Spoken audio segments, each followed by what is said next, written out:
My brother was diagnosed with narcissistic personality disorder at 16. He's never had empathy. Children learn empathy at some point, but it was like he never reached the developmental stage. He was unconcerned when people got hurt. He hit and bullied others in school to get what he wanted. Doctors, therapists, medication. Nothing made a difference, and it's not like there was some kind of trauma or a reason for his behavior. It's like he was just born wrong.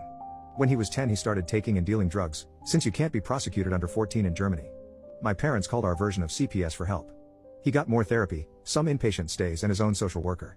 He stole my dad's car when he was 12 and got picked up by the cops. He got his first charges at 14, drugs and assault. My parents were at their wits' end and agreed to have him placed in a group home for troubled teens for a year. He was kicked out shortly before the year was up. He came home and seemed to recognize in a clinical, detached kind of way, that he couldn't go on like this without ending up in prison. He was about 15. He started being less violent, but he had insane delusions of grandeur and needed everyone to comply with whatever he wanted. If they didn't, he lashed out. My parents still made him go to therapy. He assaulted my dad and choked him because he didn't want to. My brother was 16, but also 6 feet 3 inches and about 190 pounds. My dad died from a sudden aneurysm when he was 16, and he went off the rails completely. He got a girl pregnant and she was kicked out by her mom. My mom took her in. The girl was not a bad person, just had some issues, so it wasn't that surprising that she'd date my brother. He beat her up at our house a couple months later while she was still pregnant. That was the last straw for my mom. She kicked my brother out. We helped the girl to find an apartment for her and the baby. Unsurprisingly, my mom caved a short while later and let my brother move back in. He seemed to think he was the head of the household.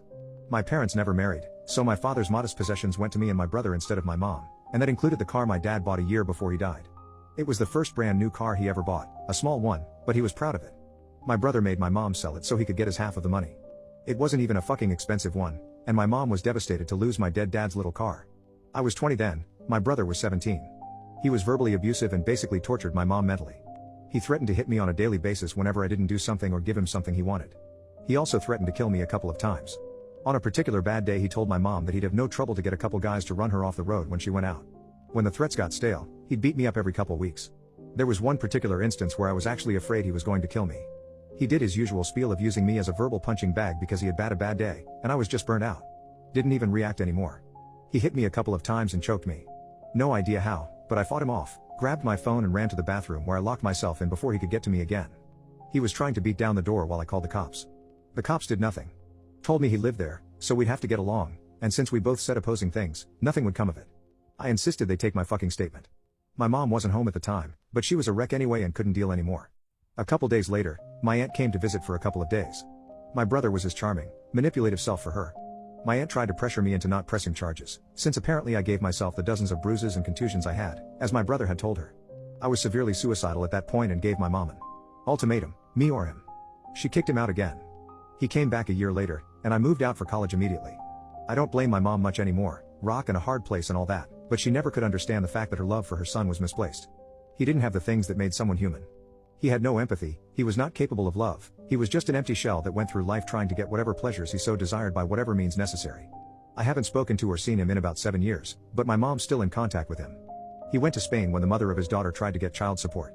Sometimes, my mom still talks about the things he's done. A couple examples: for some reason, his ex-girlfriend started letting him see his daughter, and she flies to Spain with my mom once or twice a year. Or used to, anyway. He locked her in the basement with an adult-sized portion of food she threw up on because she couldn't eat anymore. She was 4. She doesn't want to visit him anymore. He withheld rent from his Spanish landlord for like 6 months. The landlord had terminal cancer and my brother saw it as a waste to give money to a dying man. He married a girl in Spain and had another kid, and he now makes a living as a realtor. From what I've heard, he still thinks he's God's gift to mankind. I don't think I'd even go to his funeral if he died.